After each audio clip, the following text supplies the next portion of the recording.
Hey, good afternoon, everyone. Welcome to Banner and Backbone. I am Nick Perro, and this is a vet talk today, joined by some of my good friends and colleagues here, other veterans. So I'm Nick Perro. I am a Army veteran.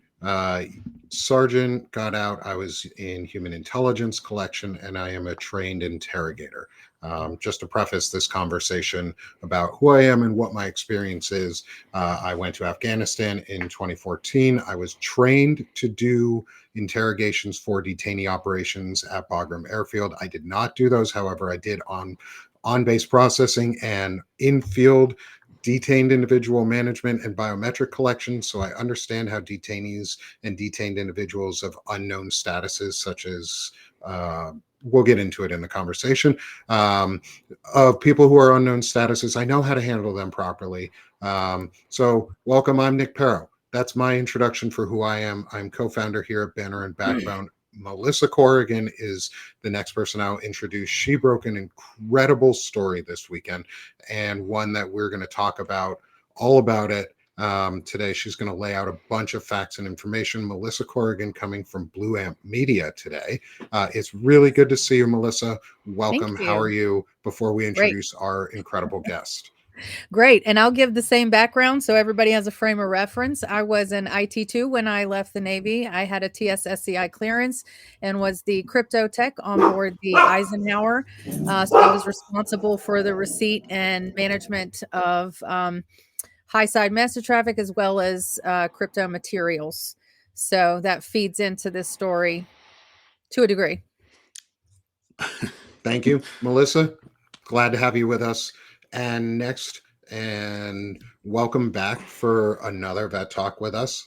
This, I think, is our third time having you here on a Vet Talk, Bobby. You're our third, you're our first three-peater, Oh, I believe, which is Yep. incredible and so much fun to have you.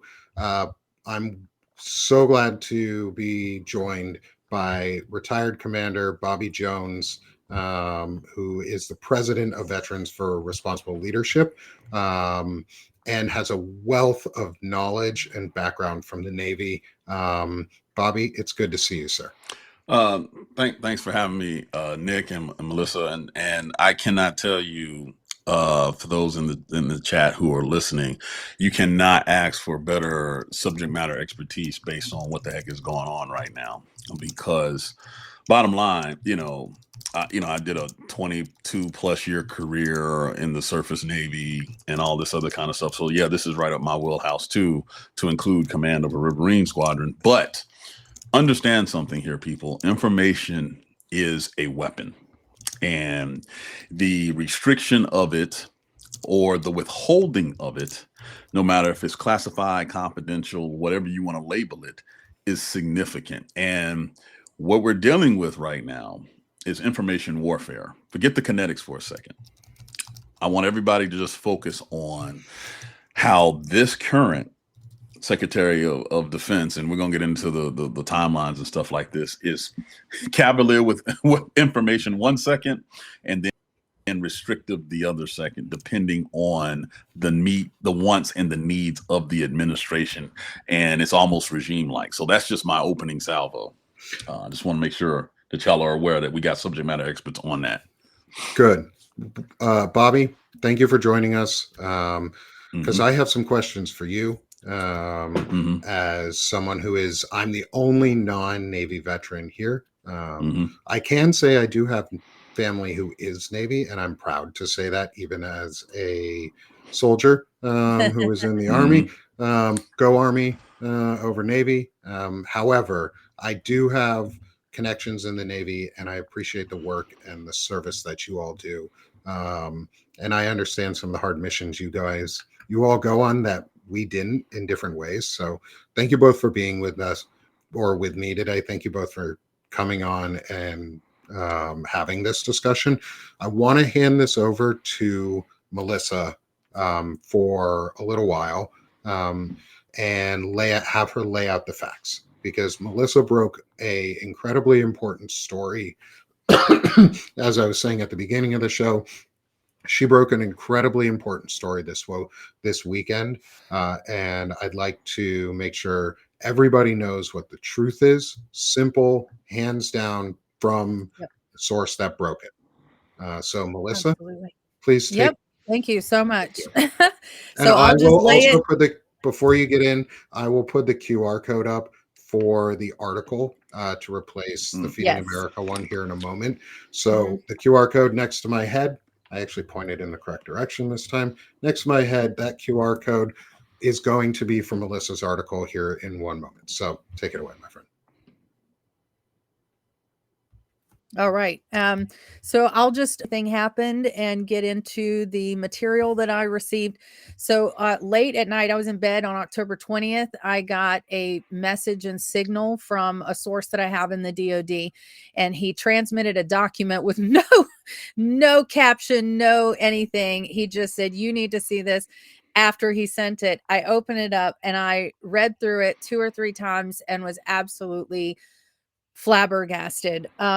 So here is the account as it was sent to me. This details the 17th of October after one of the boat strikes. So 2 survivors were identified on that strike. They were retrieved from the wreckage of the boat and they were brought on board the Iwo Jima. The Marines are those who actually retrieved the detainees and brought them on board. When the detainees hit the ship, a handful of shipboard personnel came down to greet them to begin the protocol of covering with video coverage the detainees coming on board to document everything that happened. The Marines pushed back at that time and said the Commodore had told them, had issued an order for no video footage. There was conflict.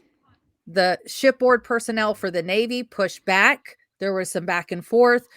Ultimately, the PAO said, "I want you to go ahead and document." So the documentation did begin around 1300, which is, or I'm sorry, around 1500, which is 3 p.m. So they did do video documentation. They set up cameras in the med bay because one of the detainees was in really, really bad shape. Obviously, he had survived a boat strike. It was pretty amazing. They both weren't in really bad shape, but one was in really bad shape. They went ahead with the documentation, and then at 1700, so less than 2 hours later than the documentation actually began, the order came down, and it said in the document, the order came down from the admiral to delete that video footage. To their credit, enlisted personnel pushed back. They asked for guidance. They asked for protocol. They asked for law. They asked to see something. There was, again, some back and forth on whether or not they should actually delete that. JAG issued the final order to delete the footage, and they did, in fact, delete all the footage of those detainees while they were on board the ship. That's their onboarding, and that is the entire close to 26 hours they were on board our vessel. They were then repatriated. To our knowledge, there is no evidence of a tribunal. There is no evidence of any trial, anything like that. In fact, in the field, if you're going to be identified, because what JAG said is the reason that they were deleting this footage is because these were unprivileged belligerents. According to the Geneva Convention and corresponding military code, in order for them to be designated as unprivileged belligerents, there needs to be a tribunal. It can be an in-field tribunal, which means, in the zone, in the moment. But to our knowledge, what we have, that did not occur. So all of a sudden, and in fact, in the document, they start referring to them as detainees, and they switch their verbiage to calling them unprivileged belligerents, which is apparently the reasoning for deleting this footage. So I read this document over and over. absolutely astounded. As you can imagine, deleting any material, whether you're talking classified material, whether you're talking video or photographic evidence, is completely beyond the pale. I've never personally encountered any situation. I do know during my training, when I served as the crypto tech on board the Eisenhower, it was very strongly stressed to me that that is not done. You do not delete anything. Destruction of expired crypto material is a different situation than deleting anything. So this is the situation as it lies. So I went back and forth with the source. I immediately said, are you sending this to me because you want me to make it public? And he said, I want it to get to someone who can perform oversight and do what's right. Something is wrong here. That was the sense. Something is wrong here. I am afraid that I have done something that's going to come back on me, right? So I began working every connection I had to try to get this on the desk of a senator. And like I said, I was in possession of this for 46 days, and only on the 45th day, maybe late 44th, was I able to get confirmation that that document went through a couple of trusted, confidential, all veterans. I'm proud to say this was an entire mission, and we got that off of a senator and into a closed door Armed Services Committee meeting where it is now being considered as part of evidence. And then I went back to my source. I continued communicating with him. Okay, we have it to the senator. He was contacted by another senator, so that was one good thing. And they're also in contact with the Orders Project, so there's some legal representation going on there. And only after I was completely sure and assured by the source that they were completely comfortable did I go ahead. But he declined New York Times. He didn't want to go that route. And I believe he wanted me to present this story because as a Navy veteran, I could use some verbiage and phrase and word things in a way that would insulate this group of people who are choosing to step forward very, very bravely and courageously to get this information to our senators and to the Armed Services Oversight Committee so that justice can be served. Wow. I don't know where to begin. Well, I do know where to begin. I'm still Yeah. It's a lot. Here's my so here's my thing. The military teaches you for so long to be able to have military bearing to separate your emotion from what you have to do.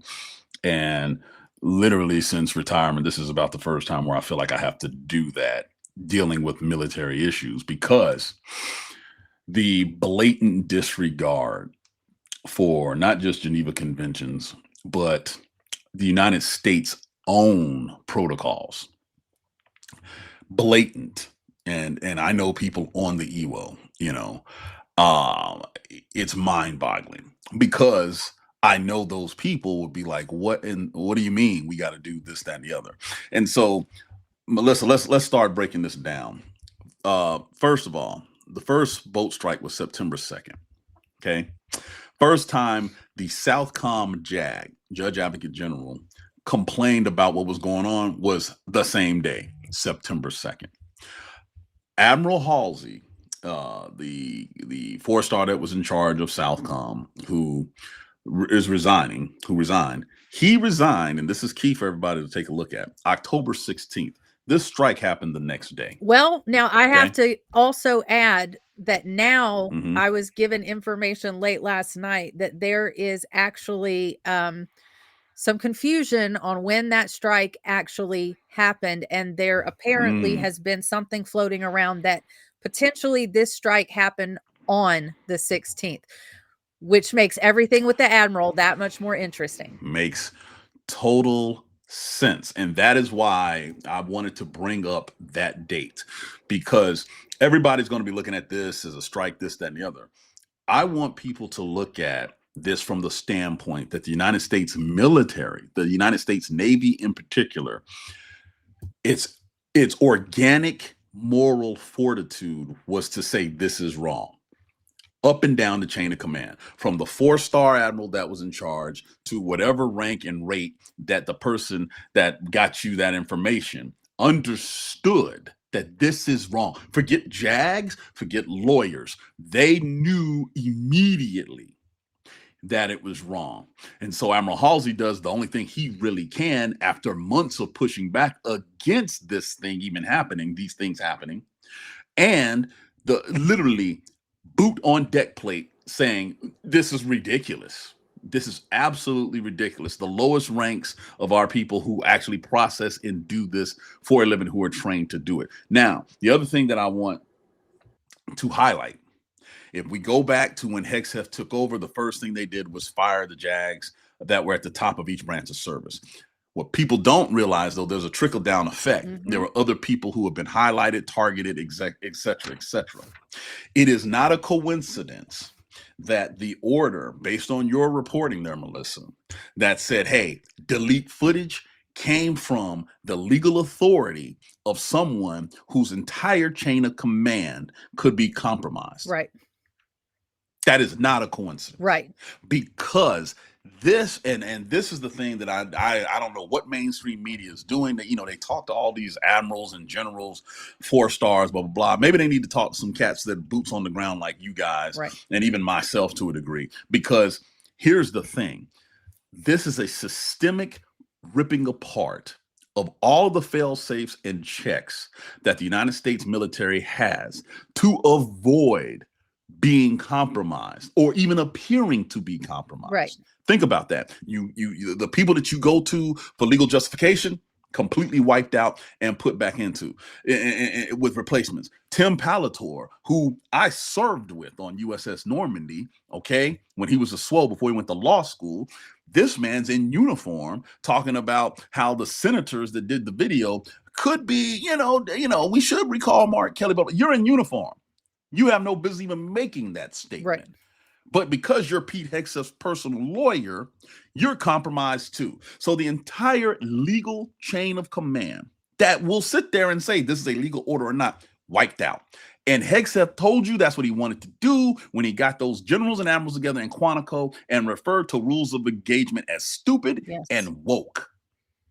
So right. Before you go any further, Bobby, can you repeat the last thing you just said? Because that is so very important. And I think it's something that's missing, like in its entirety almost, is the systemic and planned destruction of the legal safeguards of the United States military and how it acts. Yeah, definitive. Because what you have is a commander-in-chief who believes war is a 1980s action film. Yeah. That's what it is. And he found a guy who was insecure enough because he failed at leadership. And let me be very clear for those who are not vets watching this stream.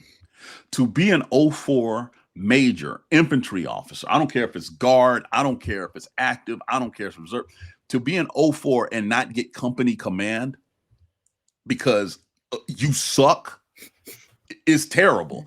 Am I right, Nick? Oh, yeah. If you got made fun of, I was part of the E4 Mafia at one point. I got out at E5, which means I was an NCO. I was a sergeant. But when you're part of the E4 Mafia, you make fun of people like that. Even as sergeants, you make fun of people like that who are like, bingo. Oh, hey, you weren't good enough for your command.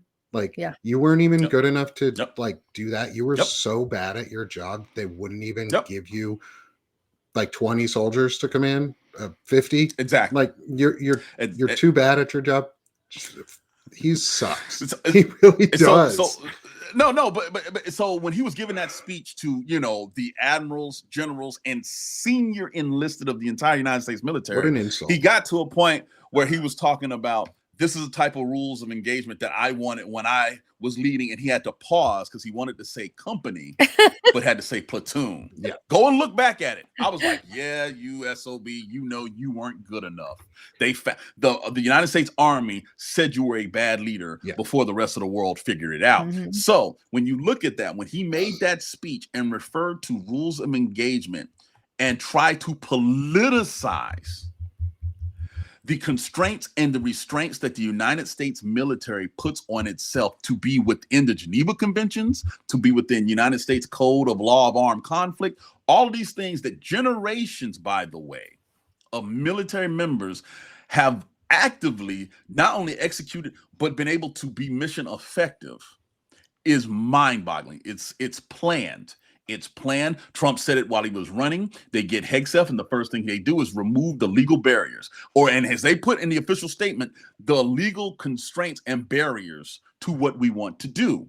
And what is that? That is to use the military as a direct arm of Donald John Trump. Period. Not the America's military. He's got us marching down the streets of freaking United States cities. He's got us shooting boats and blowing up things with no due process. He's literally, and he just put out the national security strategy this past weekend on a Friday, like a Friday news dump, like it was some bad news.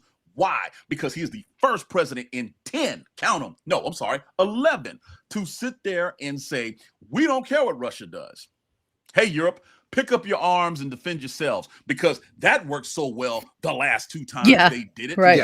You know, this is the Russian security strategy that was rolled out.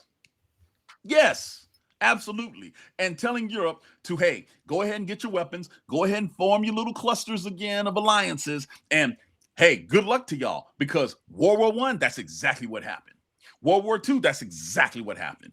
And we have had peace relative to those conflicts for 80 years, and you've got the one dude born right after the conflict ended at 79 years old, sitting there saying, I don't know a thing about that history.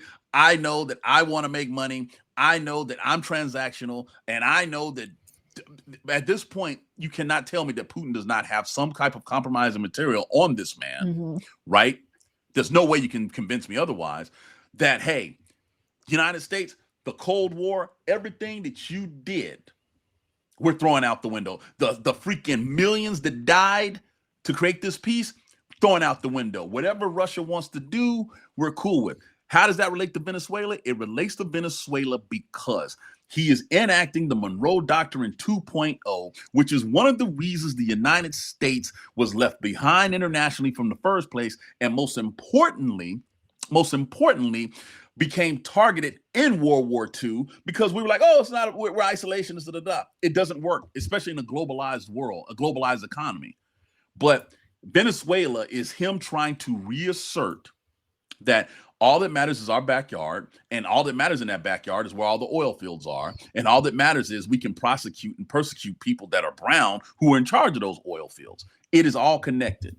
It's all connected, people. And if you don't see it, if you're not paying attention, when a draft happens and your kid has to go, because we started a damn war that no one wanted, then you'll care. Then you'll care.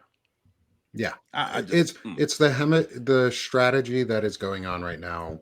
Before we get back to Melissa's story, is a hemisphering of the world, or hemispherication. I don't know how to say that word too well yet, but it's hemisphering the world. That's the strategy. It's a Russian strategy. It's to give the corporate interests what they want, but that's not that's not the overarching story right now. No. But that's a big point in all of this. This is all connected and all together.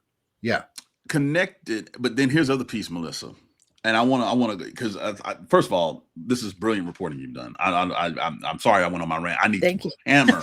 No, thank you for going on your rant. What you're, no, seriously, like the importance of what you're doing. The fact that the PAO, the public affairs officers, like, yo, you need to record this. For those that don't know, in the United States military, the public affairs officer has no tactical command. Okay? They are there, part of the information warfare type of piece, to shape messaging. But even the public affairs officer, using what little clout they had, because they control cameras, basically. It's like, you need to record this. Their spidey sense goes off. Let me ask you this, Melissa. In your previous life, if someone told you not to record something that you knew by standing orders of either the captain or regulations of the Navy, what would be your first reaction to hearing that? I would push back. I mean, I would record, like, you know, and if anybody, like, I've had this conversation a couple times today where, you know, it's easy to hypothesize what we would do in that moment. But if you've never been in the military, you've never been in the Navy specifically, when you're out on a ship and you are excluded, you're away from your family, you're away from trusted people that you could maybe go to confer with, and you're given an order that you find suspect, it's extremely, extremely difficult to expect our lowest enlisted members to push back on that order without the backing of officers behind them.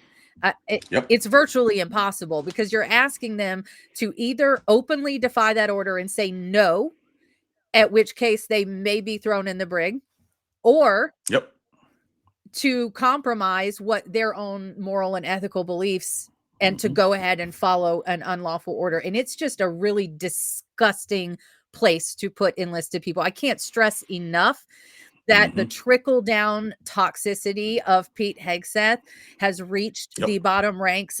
Evidently, I mean, it's very obvious when you have Marines and sailors arguing on deck about what protocol to follow. That's absurd. I've never in my life seen that. Everybody knows what the fucking protocol is. I agree. I mean, Okay. The fact that, so as go ahead, Nick, as somebody who's held command, Bobby, would you have ever ordered to delete footage? No, for two reasons. Number one, the integrity of what you know your standing orders are, of the regulations of the United States Navy, that even if, let's just say, the CEO of Iwo Jima said, okay, I'm writing a temporary standing order saying we can delete footage when I want to. You know what? Your standing orders does not supersede U.S. Navy regulations, and it sure as hell does not freaking supersede U.S. lawful code of war conduct of war. It doesn't. Because those people that wrote that are way higher than you up the chain of command, brother. I'm sorry. So that's number one. It's that. Number two, and this is very, very key. I have to live with myself the rest of my life. Keep in mind, they just blew up a boat and killed people. They brought on survivors, one of which barely clinging to life. Okay? For your own protection, you want to make sure and document you did things the right way. Right. The right way. But for no other reason, for your conscience to feel better that I followed the regulations and protocols that were laid out, right? The fact that you had people, and this is the diabolicalness of what's happening. The fact that you have people that have been selected and put in positions to do these things, to remove the constraints and the restraints of our armed forces, shows a calculated callousness to human life and to anybody else that is not considered someone in the actual good graces of the United States, because all of a sudden we're playing like we're God. We're juror, executioner, all this kind of stuff. And the fact that if any of this was to happen to an American service member, this country would lose its apoplectic mind. Agreed.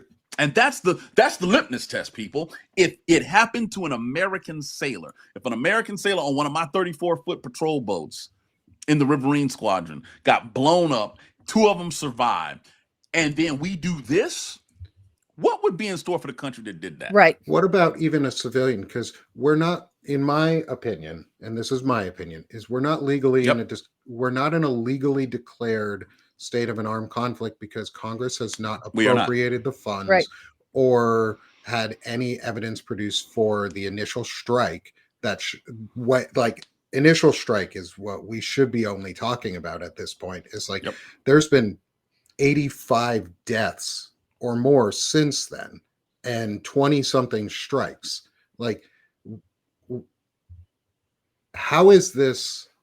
Why do we even need to be here? Like, how did we get to this point where it's taken 22 strikes and a possible double strike on, or not a possible, and a happened double strike on people? Mm-hmm. But going back to the original point, sorry, I lost my train of thought. What would have happened No. if, I'm going to ignore what I said for a second.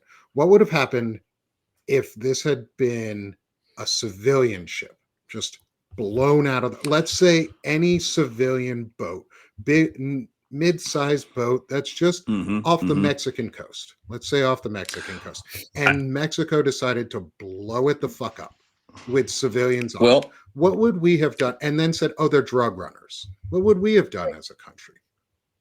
So let me blow your mind for a second, Nick.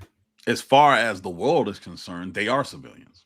No, I know. Just because the United States labeled narco terrorist or whatever new term that we're coming up with, here's the process, right? If you're talking about just United States action, say it's unilateral, fine. The fact of the matter is you got to go to Congress and get an authorized use of military force, right? Now, the commander-in-chief historically and traditionally can respond and take decisive action for a very short limited amount of period of time, like a 24-hour period, 40-hour period, whatever, because of the urgency of the current conflict, if there is one, right? But the next thing that they are supposed to do is to go immediately to Congress. It doesn't even have to be all of Congress. It needs to be the Senate Armed Service Committee and probably the Intel Committee too, jointly meeting and saying, hey, here's what we got. I would even argue and see, if you wanted to do that, wouldn't having video footage and 2 detainees and whatever you got off their boat. So all you're telling us with this action is there was nothing on the boat. You have no evidence on them. You blew up 2 fishermen. You brought them on the boat and realized, oh shit, these guys are nobodies. They're not any narco terrorists. Just get rid of them. Get rid of everything. No, you're absolutely right, Melissa. And this is the thing that's blowing my mind about this, right? We're talking now double digits of these strikes. Right. So obviously there's a sustained operation happening, and they have not gone to the members of Congress. And Nick, you talked about the appropriations too. You're absolutely right. In a perfect world. But even just if I just talk to the armed service committees of both the House and the Senate, bring in the intel guys to brief them, right? So we're all on the same page, because the way the Constitution is set up, the reason that it is the people, representatives of Congress, that declare war is because the entire nation is supposed to be on the same footing when you do something. That is the difference between a monarchy and what we have, a constitutional republic, people. That's the difference. And not just that. And so that's the reason George Washington did not want a standing army, because if the standing army stops representing the civilians and starts representing the interest of the man sitting in the White House, what are we doing? That's no longer a military of the people. Exactly. And so now you have authorized repeated strikes, right, without any congressional oversight. And if you do it perfectly, after you do all that, you address the nation. Yes. From the goddamn Oval, and you sit there and say, my fellow Americans, here's what we're dealing with. Now, never mind the fact that they keep talking about fentanyl, and fentanyl does not come from freaking Colombia or Venezuela. Never mind the fact that it's interesting the countries that they are picking on and what they have in their economic exclusion zone, which is 200 nautical miles off their coast, the most untapped, most oil-rich reserves in the world. Right. And never mind the fact that the number 1 and number 2 contributors of Trump's campaigns have been the AI people and the oil people, and they are getting legislation and all this kind of stuff. Forget the conspiracy stuff. I'm just presenting, like James Baldwin said, the facts. Right. This is what you are showing me, okay? And throughout all of this, they have not identified not one, and I mean not one, killed boatman since this thing has started. You didn't lay out a freaking resume of what they may have done. You're not even trying to cast doubt because you don't care. So You're fighting a war that doesn't exist for a substance that's not being trafficked there. If you really wanted to impress me with the fentanyl thing, you'd be dealing with Mexico. Right. But you tried to sneak on board there, and you saw what happened there. So what are we talking about? Yeah, and the president of Colombia, when he received that detainee back in the condition he was in, he made an announcement that day. Hey, the U.S. just dropped this guy off clinging to life support, essentially. What kind of diplomatic disaster is it that we can't just point to video and say, hey, man, we pulled him out of the water like that. We didn't do anything to him in the close to 26 hours he was in our custody. Now we can't say that. We can't say that. The diplomatic disaster is unspeakable. You know, it's interesting. When we finally got Osama bin Laden back in 2011, right? They recorded the raid, but also they recorded the preparation for his burial at sea. And they released that not to the public, but to governments that had interest to make sure all this stuff was on the up and up. They happily released it. And they did so in a manner because they recognized if we go in and do this from a political standpoint and do not show that we followed rules of engagement, that we follow Islamic law, burying this dude at sea, all of this will come back on us, right? That's what happens, ladies and gentlemen, when you have professionals in the room. You can agree or disagree with their policies, but as a Department of State, as a Department of Defense in particular, those two, you better have subject matter, classically trained experts in dealing with these type of issues, to which we have none. You have Marco Rubio. The only thing he cares about is Cuban liberation. He doesn't care about anything else, so he gets walked over. Hegseth is nowhere near the real negotiating table with Ukraine, Russia, Taiwan, the ASEAN nations. They give him culture war stuff. We're going to make sure everybody's in shape. We're going to make sure trans and gay people don't have a place in the military. Culture war, culture war, culture war, which is what he's always fallen back on when his actual competency comes into question. Always. If you look at his career, he falls on culture wars. When he was, accused of the wife beating and stuff like that, he releases a book. I mean, this is what he does. And what did he say in that book? He even bragged in that book about telling the very few human beings he was in charge of that they didn't have to follow the orders in the field. Yep. He's been saying this for the longest time. And it's one when you are a Fox News weekend B team host that gets drunk any opportunity you get. It is another thing when you are in charge of the world's most powerful military. Because here's the other litmus test I have for people out there who think we're going high and right with this. Could you imagine if President Barack Hussein Obama tried to do these things? Right. Could you imagine if he's like, I tell you what, we're going to go down to Brazil and that dude Bolsonaro and stuff, we just going to start killing their citizens. Yeah. Because he's conservative. And we're just going to start, just locking them up, throwing them in the hell with them. And then what we're going to do is we're going to march down every state capital of every red state in America. Oklahoma City and Austin and this, that, and the other. And we're just going to run your cities, run your towns. What would they be saying about that, man? What would he be saying about him? This is the same people that got on him for wearing a tan suit because it looked too good. They'd call it an invasion. They'd call it what it is. It's like it's a soft civil war in every sense of the word because nobody's fired from the military on U.S.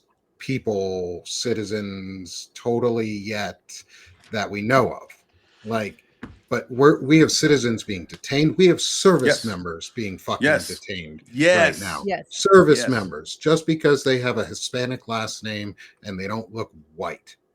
That's it. It's all about white supremacy and white violence right now. And that is running Pete Hegseth. And that is who he is. That's his shtick, and it's ugly and it's gross and it's detrimental to our service members. And one of the questions I wanted to have for both of you, as would you on a vessel, when you bring somebody aboard, and we've already talked about you keep footage and you wouldn't ever order it deleted. Would you have known standing procedures and policies on how to properly handle and transfer individuals from, say, the Marines into naval custody? And Yeah. then would you release that individual without, or those individuals, if they were injured, without properly having them stabilized? Would you ever let them go back to their home country without a competent tribunal adjourned or convened? And who could overrule a, say, four-star admiral's decision to not Mm. delete those sort of things, or a commander's decision? Like, who Mhm. can overrule these things? Because I think it's important to know really Oh, who that's all are the Bobby. That's ones at above my fault. pay grade. So Bobby, way above Yeah. my pay grade, because I was enlisted, and Right. and my thing was, y'all never worked as officers, only enlisted. Like, that was, our phrase was, Fair enough. don't call me sir or ma'am because I work for a living. Yeah. But officers work their asses off in different ways, and there are Right. certain ones doing good ways. And so, Bobby, I'd love your take on this. So this is where this is where officers are supposed to make the big bucks. You talk about the enlisted do the work, and we're supposed to do the thinking, right? So to answer your question, there's no way that should happen. There are protocols. So when a ship goes on deployment, right, whether it's an individual deployer or part of a larger group like a carrier strike group or amphibious ready group, they go through these workups and training cycles, right? And part of those workups and training cycles is they flex all these different scenarios where you have to have your instructions and stuff and your protocols up to date, right? Up to date. And so I watched Hegseth talk to at this forum this weekend. He was actually being interviewed by one of my Annapolis classmates, Lucas Tomlinson, who used to be on Fox News, and he said something he talked about TTPs. He loves to throw military jargon out there to civilians because it sounds like he's tactical, which is just basically technique, tactics, and procedures for those of us who are in. We know what that is. It's basically how do you do shit, right? Well, he was sitting there saying, these things change based on what the president wants, blah, blah, blah, blah, right? Here's the thing. When you are dealing with what, say, the Iwo Jima is dealing with in that 4-star, which is the combatant command. And for those who don't know or don't remember, combatant commands are the highest level of joint task force that we have in the military. You got nine of them total, 7 of them or 6 of them are functional or geographic, 3 of them are functional. So Southcom is the highest level that anybody who's in command can have over the southern, hemisphere in our, so that South America. So you had Halsey that was there, and then the only person he reports to is the Secretary of Defense. Period. And then the Secretary of Defense reports to the president. But when you go down, it's Halsey, and then you have what's called the component commander, in this case, the maritime component commander, right? And that's usually a 2-star, maybe a 1-star, depending on the mission, this, that, and the other. You have one for land, you have one for maritime, you have one for air, you have one for joint special operations, blah, blah, blah, right?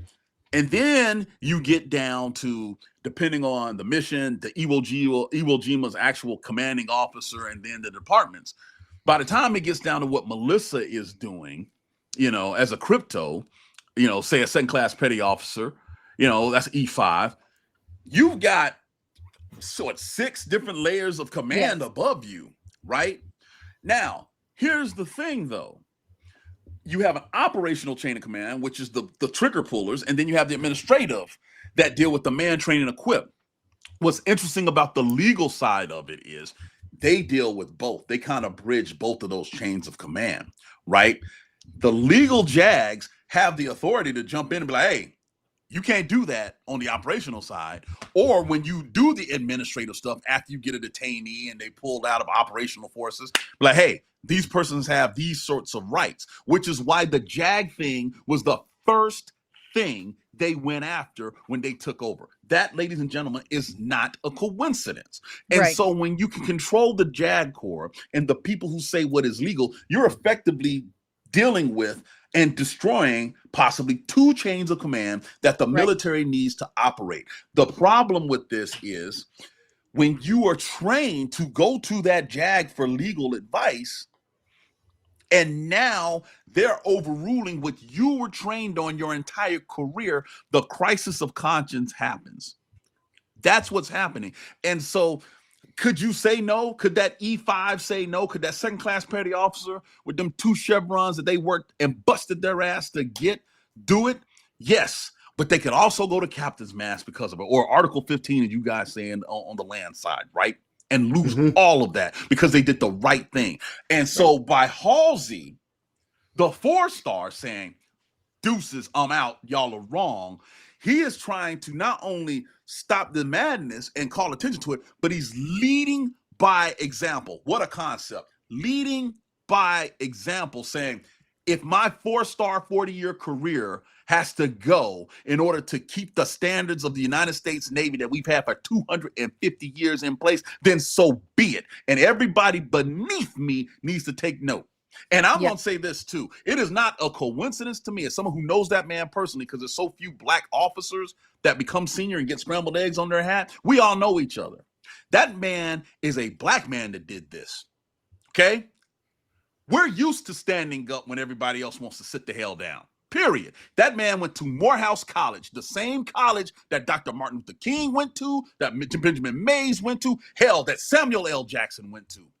We don't tolerate bullshit. I taught there at Morehouse. So I'm not shocked that this is the guy that had to stand up and be like, this is insane. And the second he did it, what did the right do? Well, he was a DEI admiral anyway. It's a goddamn combat pilot.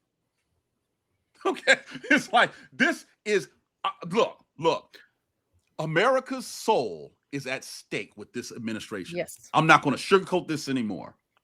And every time you want to know what it means to be in the right, go find the black community in this country. We'll show you what's right, and we'll do it. We had 11-year-olds march in front of dogs and fire hoses in the Deep South where I grew up.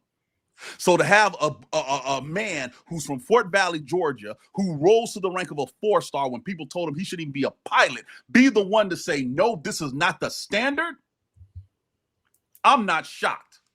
I'm not shocked, which is why, as someone who's retired, I have to speak up because he can't. This is insanity, people. And the fact of the matter is, the fact that you have the biggest imposter syndrome case in DOD history running things, talking about some FAFO, you know what I'm saying? Using terms, by the way, black people invented to try to sound cool, looking like freaking Howdy Doody on steroids up there. You know what I'm saying? This is ridiculous. I literally was just on this morning with Julie Regensky, and she said that she would like go out drinking with him when they worked together at Fox. And she said there's a reason they didn't even give him like a show. He had a weekend gig. They wouldn't even let him run his own show, you know, placing the entire military and the weight and the historic weight and the global importance of our military in this man's hands, maybe one of like in the top 10 of Donald Trump's worst moves. Listen, it's got to be. Listen, the reason I think he has not fired him, but that I mean, first of all, I mean, there are reports they want Kristi Noem out, they want Hegseth out, and they want Kash Patel out. Now, none of those three were qualified to be in the position they were in. Now, we all know that. They're just sycophant people who just wanted to lick boots, right? But here's the thing, people. Here's the thing that should terrify everybody. They're doing lasting damage to the very institutions that we look to for protection. Do you think it's a coincidence that the FBI, who's supposed to protect us onshore, the Department of Homeland Security is supposed to protect the borders, and the United States military that's supposed to protect us abroad, right, are the ones that are having the most radical policies thrown at it? That's not a coincidence. That's not a coincidence. Secretary of Treasury, yeah, they're messing up the economy, but we've been there before, done that. People will recover because money's going to recover, right? When you look at these things that they're taking apart, trying to form the new world order, it's making Americans less safe. The more melanin that you have in your skin, the less safe you are, the more that you're being put behind the 8 ball. And here's why. It is because there is a fragile ego that deals with mediocrity. Mediocrity. When you talk about DEI and woke, when I look at Hegseth, I think of a man who never came close to earning the position he had. Never. And for all of us who are watching him, we have to speak up where we can, because those who are directly most affected, and I mean not just the military, but I mean those members of Department of Homeland Security. I mean the FEMA workers who are being furloughed. I'm talking about the Department of Education people who have been told not to work, but all of a sudden come back to work because they don't know what the hell they're doing. You know, we got people dealing with our nuclear energy that were fired and told to come back because they didn't know what the hell they were doing. All of these people want to speak up that work in the federal government, but they can't. So what are we going to do? Do we just sit here and continue to watch this? I'm watching the alliances that my grandfather and many of them fought and bled for getting ripped apart overnight because you have a guy in office who believes the world is supposed to serve him and him only. Right. Yeah. That's where we are. Same with me. My grandparents were there too. Like this is destroying our legacy. All three of us on this chat, but so many of you in the chat with us on the live. Like this is your legacy being destroyed. If you NATO is being ripped apart right now. NATO is being destroyed. I got to ask you, what's Bobby, happening. I noticed during my time that was far more brief than yours. I was there when it seemed that overnight, every screen, every TV on the ship, in the gym, on the mess decks went from ESPN and this and that to Fox News. Fox News, everywhere you looked. What do you think that's done to now? You have, that's 20 years ago. So you've had a full generation, a full enlistment, a full generation of military service members who have been led to process things in the Fox News way. How do you think that impacts them and their willingness to refuse an unlawful order, their willingness to push back if they've been trained in this Fox News mindset? Right. That everything Pete says is right, everything Donald says is right. We're all doing, this is all good for America, putting America first again. What do you think that's done to our particularly enlisted men and women? I think I'm boy, whew, girl, you're hitting some topics. I think it's one of the three most detrimental things that have happened to the United States military post-Vietnam. And I do not say that lightly. I say it because the indoctrination of what Fox News has done, it goes beyond the inflated ego that we already have as Americans, right? We believe if we say it and we put a flag next to it, it's going to be right. It's going to be right.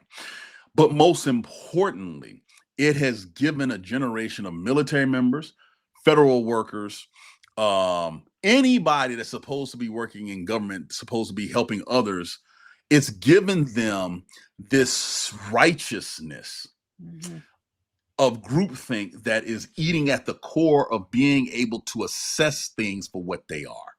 Yes. And so what I mean by that is me and you can look at the same thing and all of a sudden we argue about the facts of it. But here's the thing about the military, as opposed to doing that in the political sphere, which senators love to do, right? Bullets, bombs, and munitions do not discriminate based on your beliefs. Right. The physics are sound. Someone could die.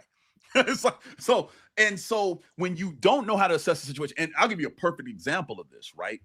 So part of my career, I got to be one of the only 30 out of the millions of people we have in the military, be an American peacekeeper with the United Nations, with the Blue Bonnet, deployed to Liberia after the civil war they had there, where they used child soldiers. And it was interesting because the other Americans, a couple of Americans that were with me who were white, they would look at a situation in the bush and interpret it one way, and I looked at it completely different.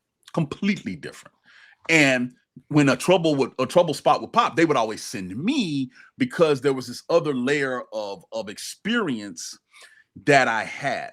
And it was not born in the arrogance of, I'm the American, I'm here to save the day, blah, blah, blah, blah. No, it's of someone who has a lot of dang melanin in his skin, and I know exactly how they're going to perceive that because I had to deal with Europeans and Americans, of Caucasian persuasion all my life. I know how this is going to go, right? The fact that Fox News has cemented that mindset. How explain this to me, Melissa? How is it that you can have that station on where you have someone like a Jesse Waters or something like this sit there and say, well, those brown people or black people or this, that, and the other, when the first place military recruiters go to recruit are in the black and brown communities? Yes. You know what I'm saying? And then you want to subject us to that. Nah, brother, not doing it. Not doing it. And it comes from mouthpieces in Fox that typically have never, and let me be very clear, had to sacrifice a damn thing. Jesse Waters, no. Greg Gutfield, no. These clowns of political theater sitting there saying this stuff because it's all about the ratings. And then we get the court documents of when they get sued showing that they know that they're being clowns. But they're not thinking about the detriment. The detriment is now we're dealing with Venezuela, right? We got these large deck ships off their coast, and you've got an entire generation now of sailors and Marines who automatically assume that those people are less than human because of what they see on Fox. And so now if they're less than human, do the laws of armed conflict really apply to them? Is it okay if we rough them up a little bit? Is it okay if they suffer a little bit more? That's the ripple effect, Melissa. But then strategically and politically, to hear people like Tom Cotton, Mr. I went to Harvard and served for 3 years because I needed to run for Congress, those clowns sit there and repeat the talking points and show the coordination of it. You're not an American military force that's trying to help the world. You're an American military force trying to reinforce superiority complex, which in the long run is probably not going to work out for you. Yep. No, and I want to wrap the conversation up because it's right at the top of the hour, and I want to, Melissa and I have another engagement here in half an hour. Is before we go though, I want to ask. I've never been able to ask this question to somebody. I should have asked this question at some point to you, Melissa.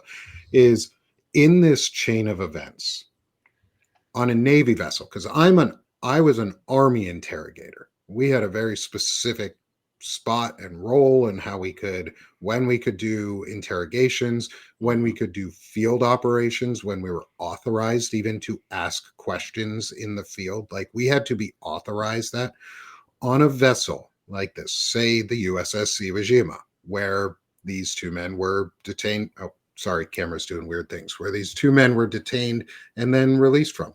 Would there have been an interrogator and possible interrogation in this process? And if there would have been, do you believe that they have done one? Do you think they may have done one with what you've now learned about what's going on and what you also know about this administration? Do you think they would have done an interrogation, and do you think they would have done one legally using legal interrogation techniques and not torture? You want to go first, Melissa? It's so hard to tell. Again, gosh, I wish we had photo and video to prove that we didn't do that. So without that, it's anybody's guess. I don't believe that any, maybe I'm favoriting the Navy right now, but I don't believe that would have happened on a Navy vessel purely, really because of the space constraints. You're not going to get away with something that isn't going to be seen by a lot of people on a naval vessel. There's not a whole lot of space to do that. So simply for the space constraints, I would be curious. I'd be curious to find out what those corpsmen think that treated. We know one of them went to med bay and got treated. So I would be curious as to what they assess the injuries to be and what they assess the source of that injury to be. And now that there's this potential information that strike could have happened 24 hours earlier, is there an indication that they were on a floating vessel for 24 hours? Were they with those Marines for a longer amount of time? We just don't know that timeline now. Yeah, and I'll follow up with what she's saying, especially on a large deck amphibious assault ship like that, yes, they're going to have intel people. You got different flavors. You can have special forces, you can have expeditionary intel, which those guys I got to deal with a lot in the Riverines. But you're going to have people specialized to do that, especially if they knew this was the mission before they even left. And if they didn't, they can definitely fly someone out there. So I definitely think that there. Well, I will interject that we do know that there's a vessel. I'm not going to give the name, shipping container vessel, and it exists to carry special forces and intel. So we do know that is in Southcom with the rest of the fleet. Makes sense. Here's the final thing that I will say, though. And again, Melissa, I cannot stress to you how big a deal this report is. Like, I'm still processing it. But you never have to turn off the camera if you're never doing anything wrong. Right. This goes to police stops, traffic stops. This goes to the conduct of war, going back to when they first put freaking cameras in hot air balloons to observe World War I. You don't have to turn off the camera when you haven't done anything wrong. The fact that an order came down from high, and I mean high above based on what we're seeing here, tells me that not only did they know they were doing something wrong, but this was pre-planned to do something wrong. And based on the additional reporting with not just Melissa, but everything from the Washington Post, blah, blah, this is now the new operating procedures in that area of the world. And that is why Congress not only needs to get involved, not only has to do an investigation, but if need be, forcibly remove and impeach people who are put in those positions. Because it's all fun until the rabbit gets the gun. And when Venezuela ramps up and now we're in an actual armed conflict and one of our guys is captured, stand by. Yep. And with that, that's a great point to end on, is we can't let it keep escalating. Like, we cannot let this keep escalating. And one of the ways that we don't let it continue to escalate is we keep pushing back as loudly and as openly and voraciously and truthfully as we are, but we also help build each other up so the voices can get out. So I want to make sure everybody gets a quick moment here at the end of the show to sell yourself and where we can find you so others can support you if they haven't already during the show. There's 400 people here, so you may as well sell yourself, Bobby, for a little bit. And I'm sure most of them do already subscribe to you, but from my lips to your ears is go subscribe to Bobby Jones. He's worth it. He's fucking amazing. He does incredible work. And he is a powerhouse voice out there. And he's bringing truth right now. And I follow and listen to him, and I'm proud to stand by his side and work with him in this fight for democracy. So, Bobby, please sell yourself and how people can find you. No, thank you. I mean, yeah, you can QR code screen, QR code the screen right there. But yeah, I'm on Substack. I do a weekly live stream with Lincoln Project in Lincoln Square called Anchor Watch, where we break down what's happened over the week. And I can already tell you this is definitely going to be on the docket. Thanks, Melissa. and also the release of the new national security strategy. Because here's the thing, people. They want you to remain ignorant, and they rely on your ignorance to get away with this stuff. What we try to do on our show is break things down and put it where the goats can get it, as Joe Madison used to say. Put it where the goats can get it so you know why you should care and how this is going to affect you. So from the national security strategy, it's going to change your economics. It's going to make your prices go up. But most importantly, God forbid, if we get into conflict, things are going to change. But most importantly, I need Americans to get involved with your local government and call your congressman and ask why things aren't happening. They listen. There's a reason all of a sudden Republicans are talking about resigning and not running again. There's a reason, because people are calling. Keep it up. We are Americans. This is our country. The whole premise of this thing was not to follow one person. That's the whole reason. We ain't perfect. Lord knows we ain't perfect. But I can tell you what we ain't. We ain't a monarchy. Right. That much we ain't. So. And that's a big point that matters. We ain't a monarchy, and we're not going to be one. We said no to a king once. We're going to say it again, right. Especially a supposed one. Melissa, how about you? I know I don't have Blue Amp Medias right now, but Melissa, that's sell all right. yourself a little bit. Absolutely. Any subscribers are welcome. Paid or great, because now I'm going to be building a legal defense fund. But if you can't afford it right now, I totally understand that. But subscribe and share this story. I published on Blue Ant Media, and that has been a tremendous platform to getting this story out. And my point, the point of the source that brought this story to me, is for each and every one of you to take this story and take it to your congressman and senator and say, what are we doing about military personnel deleting video of what's being done right now? So that's my challenge to all of you. Thanks, Melissa. And we'll put out a script if we need to for others. I saw somebody in the chat asking, Melissa, what do we say? How do we phrase this? You can say it just like that. Say, we all know now that the military deleted video. Where is that video? Why was it deleted? You need to answer the American people. And I'll make sure to caption that and write it down for the show notes later for everyone so that everyone can call. That's your action item for the day, is go call.